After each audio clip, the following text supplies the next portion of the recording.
everyone, and welcome to another episode of me driving to work. It is currently November 9th. It's Tuesday. Um, I am your driver and host, Darkness 30XX, part of the Black Hood crew, named down there in the corner, right down there. I have the chat open over here. By all means, follow along. YouTube, Facebook, Twitch, Twitter, Steam. Find me on TikTok as well. And by all means, let's get a conversation going. Chat's open down below for me to watch and see if anybody chimes in. So, you guys already know that I'm a huge fan, sarcastic as all hell, of people and their garbage. Well, last night, we had somebody come in. According to this lady, she was at a funeral. She fell, and she hurt her arm.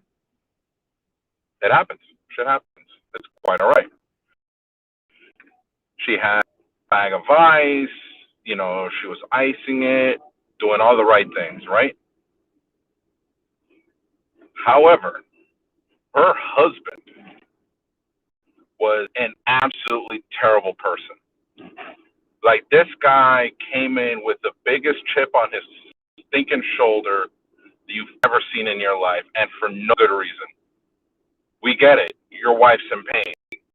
We get it. You're trying to get her seen. But, dude, that does not give you the right to be rude to our screeners, rude to me. And then on top of that, you want to hit me with that machismo, that Latin male machismo. Get the hell out of here. Get there.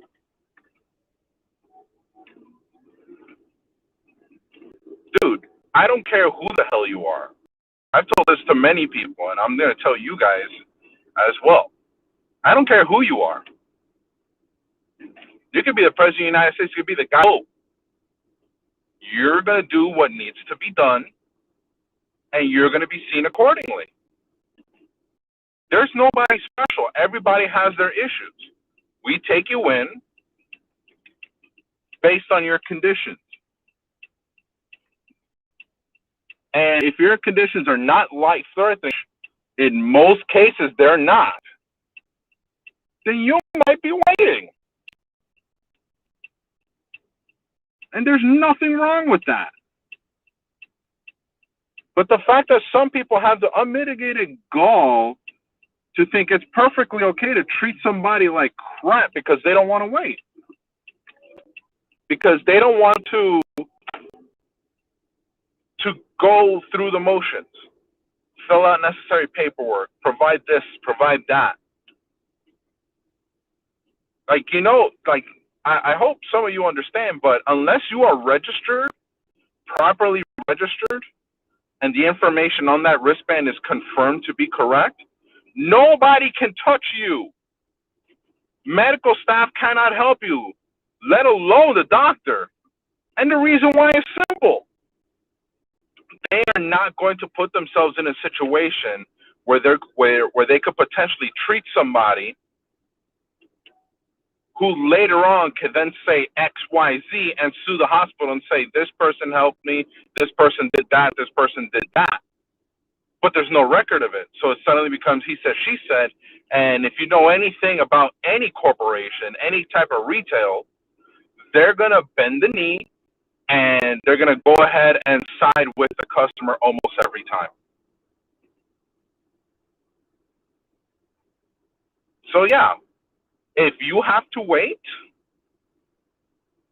or if somebody is telling you have to go through the motions, fill out necessary paperwork so know who the hell you are before you get seen, then you got to do what you got to do. And to make matters worse, that's the first time that patient's ever been in that hospital. So, ergo, no record. Zip, zero, nada. I had a coworker last night after she came back from her break go register and that means ask the patient everything, fill everything in. Because if I was in that room, I was going to fight the husband. I was absolutely going to put this fool in the ground. Not going to enjoy it. He was going to be another patient in the ER, and he would have deserved it.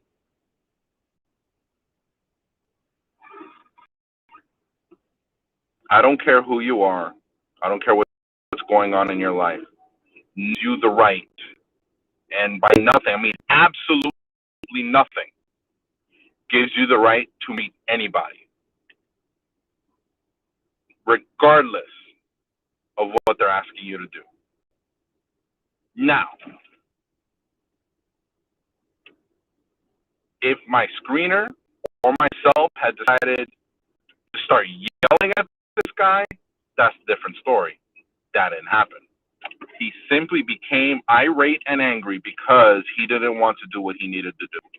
She obviously could not fill out the paperwork, so he was asked, not told, asked to fill out the necessary paperwork, little short form, asking for basic demographics, name, date of birth, stuff, just to get the process started. He said, I'm not doing that, you do it. This is to our screener last night. That is not the screener's job. If they do it, it's out of the kindness of their heart. But if you come at them sideways, like that guy did last night, they're not going to do shit for you. And you're going to be seen as an issue. He was 2 seconds away from leaving. In fact, he was walking away, saying, no, we're not going to be treated here. This place is garbage. I told him, good, we didn't need you anyway. That's after he disrespected me. Nothing gives you the right to disrespect somebody who's working. I don't care who the fuck you are. I don't care who you are, how much money you make, or anything like that. I will stomp a hole in you, and you're not going to like it. Don't give me that opportunity, because you're not going to like what's going to happen to you. So, our screener decided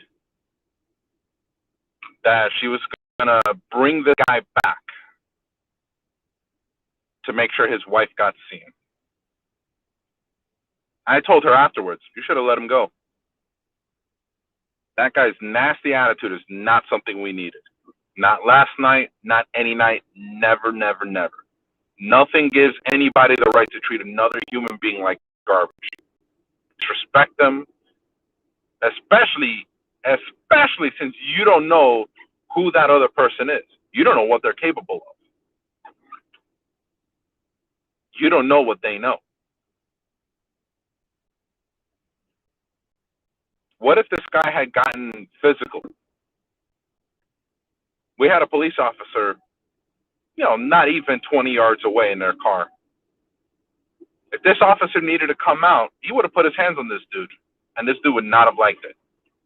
That's if the cop got there in time, because if not, I would have had to hit him. And obviously, he was not going to like that. So, do not bring your emotional baggage, your emotional garbage anywhere with you. Because I promise you, you're not going to have a fun time. Be kind, be courteous. Same as you would want somebody to treat you, treat them first. Especially if you're the one that needs their help. Don't be that guy. Don't be that guy. Don't be that girl. This goes across all the genders.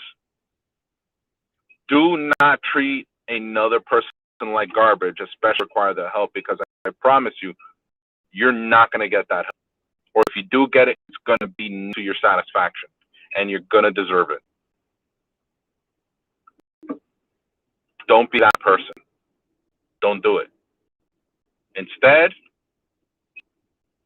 calmly and collectively approach the person whose help you require, inquire of said help, and then play your role. That's it. In a hospital, we're not asking you to give us your life story. I'm not asking you to sit down and give me your firstborn child. Not what I'm asking for. I'm asking for basic information.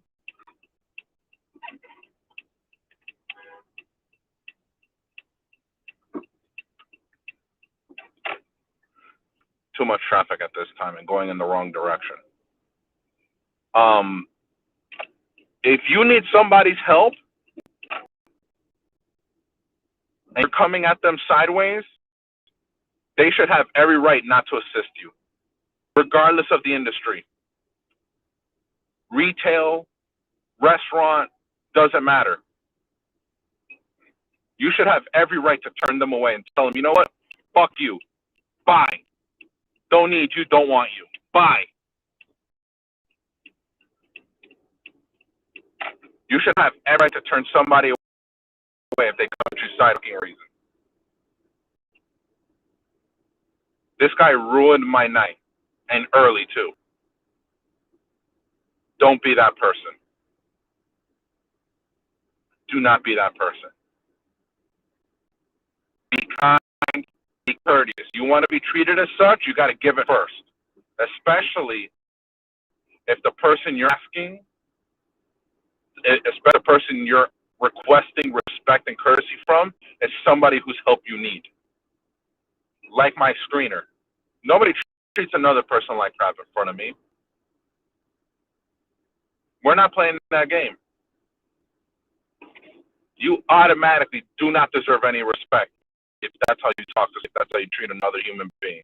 Because Lord knows how you act around others. That person must be an absolute terror at restaurants, at retail stores. Don't be that person. You want respect, you got to give it first. I don't often have issues with patients when they come into the hospital. Very rarely do I have issues, and it's usually actually not even usually 100% their fault. Because I'm a nice. If you don't give me a reason to treat you like crap, I won't. I will absolutely respect you. I don't call patients by their first names at all. Mr., Mrs., Miss. I mean, I do it to children, but only because they're kids. But even then, if I'm able to properly pronounce their last name, it's young Mr., young Miss. Because obviously they'd be younger than me. So I'm always dishing out respect. And for anybody that knows me on a personal level, you know this as well. I am not a disrespectful person. I am not a rude person. So if you get that feeling from me, stop and ask yourself, what did I do to deserve this? Because I promise you, 100% of the time, you did something. If you feel you're being disrespected, I promise you, you did something to earn it. Hands down. There's no options. There's no mistaking it. Nothing. You earned this. Don't be that guy. Don't be that one. Don't be that person. Especially if you're requiring somebody's assistance in an industry like restaurant, retail, or healthcare. If you require another person's help, you have no right to treat that person with disrespect. Come at them sideways. Because I promise you, you're not going to like the outcome. And anything you get, you'll deserve.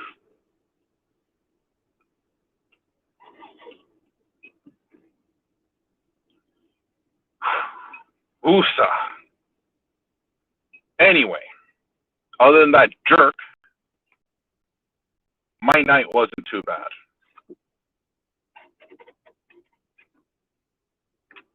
Handled what needed to be handled, did what needed to be done, and just moved on from there.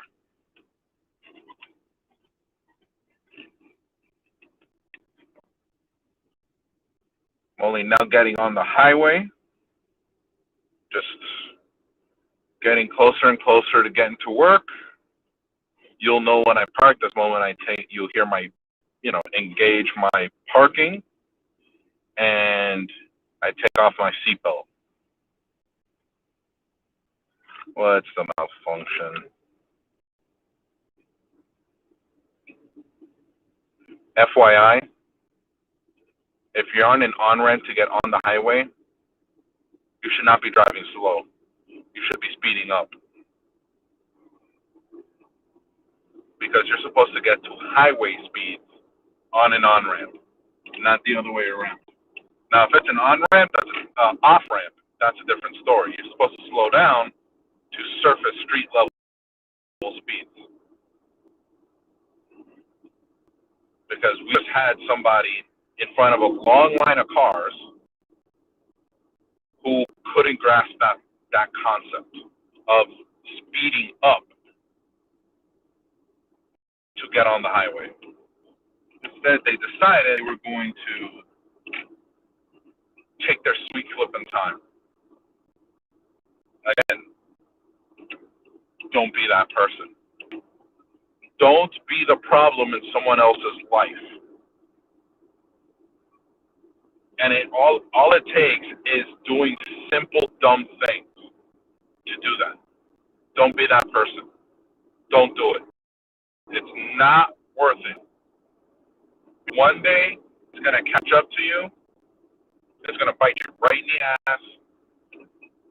And you're going to be left frustrated, but only at yourself, because you're going to deserve it. Karma is a real thing, and whether it gets to you sooner or later, it will come and get you. And sometimes karma comes in the form you least expect, but most deserve.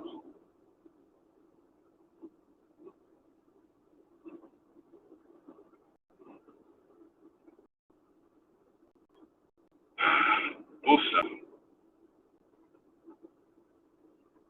So yes, today we're going to try and have a better day. It's a Tuesday.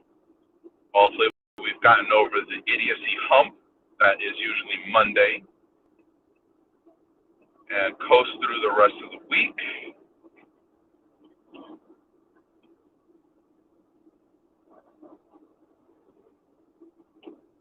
Hopefully. Anyway, so as it currently stands, Florida is slowly becoming no man's land, or lawless land, because apparently everything goes here. Same with Texas. You can pretty much imagine why, although it's not going to take much to imagine why these two particular states are magnets or centers of terrible things and people. But yeah, just every day this state continues to go down and down and down. And this is with decisions coming from the top. More shootings, more of a little bit of everything going on. And it's ridiculous. It really is. As anybody who knows me knows, I have absolutely no problem with you owning a firearm, carrying it around. I don't give a damn. As long as it's registered, you've taken appropriate classes for it, and you don't have any mental health issues. The second any of those things come into question, it should immediately be taken away from you. You should not have it. You should not be allowed to own a firearm if you can't get it registered, you can't get it, you haven't properly taken classes on it, or if you have had any kind of mental illness in your life. Thoughts of suicide, not allowed to have it. History of schizophrenia, sorry, can't have it, even with medication. Not going to happen. Sorry.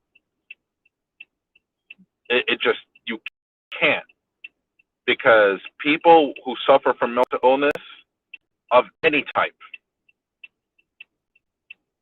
are not stable people. Even on medication, these are people who are going to require some sort of help for the rest of their lives. At any point in time, that help might not be enough. That medication might not be enough. And all of a sudden, you have somebody with mental health issues whose medication or therapy is not working, but they have a gun. Don't. That, I refuse to live in a country where that is okay. Simply because I live here. I'd like to not be shot. I've never been shot. I assume it sucks. From the stories I've heard, from the things I've seen, I assume it fucking sucks to be shot. I'd rather not. So if there's things that can be done from a political standpoint, from a legal standpoint, to lessen the chances of me being shot needlessly, I'm all for it. Even if it's something simple like registering your firearm and not being allowed to have it if you have mental health issues. Simple as that. Now, if you have a clean record, register all your firearms, have taken all the appropriate classes, and are a responsible gun owner, you should be allowed to buy whatever the hell you want. Semi-automatic or full auto. Hell, you want to buy a fucking bazooka? By all means, buy it. You should be allowed to buy whatever the hell you want. Because you have proven through registering your firearms, taking appropriate classes, and demonstrating the fact that you're a responsible gun owner, that, yeah, you're perfectly a safe person to have firearms. You should be perfectly allowed to have as many as you want. You want a full auto AK-74? Dale, get it. You want 300 rounds of ammunition? By all means. Get them by the drum if you want to. Modify your firearm to hell and back. You want it to have a hair trigger? Do it. But the second your registration comes into question, your mental health status comes into question, gone, all of it, the entire locked up, destroyed, melted down, used for something more constructive. Yeah, take it all away. You should not have it. Because once your mental health or your responsibility, your responsibleness as a gun owner comes into question, you no longer become a safe gun owner. You become a liability. You become a problem. A problem that society would then have to deal with. We're not doing that. By any means, we are not doing that. You want to have a gun? There's proper channels to go through it and things you need to do, things you got to make sure done before you can have it. Simple as that. And you should have to abide by all of it 24/7. The moment anything lapses, the moment anything comes into question, you should not be allowed to have it and forced to give it up and never have one again. Simple as that. So as you can see, I've parked, seatbelt off, glasses changed. I'm about to put my mask on, ID, grab what I need to grab, and head inside. We're going to go ahead and cut out the video here. By all means, follow along, name down there, YouTube, Facebook, Twitch, Twitter, Steam. Find me on TikTok. Message me across all of them. During these videos and also the ones I do at home, I always have the chat open. So say something, let me know what's going on, how I'm doing, and we'll take it from there. Be excellent to each other. Have a good day.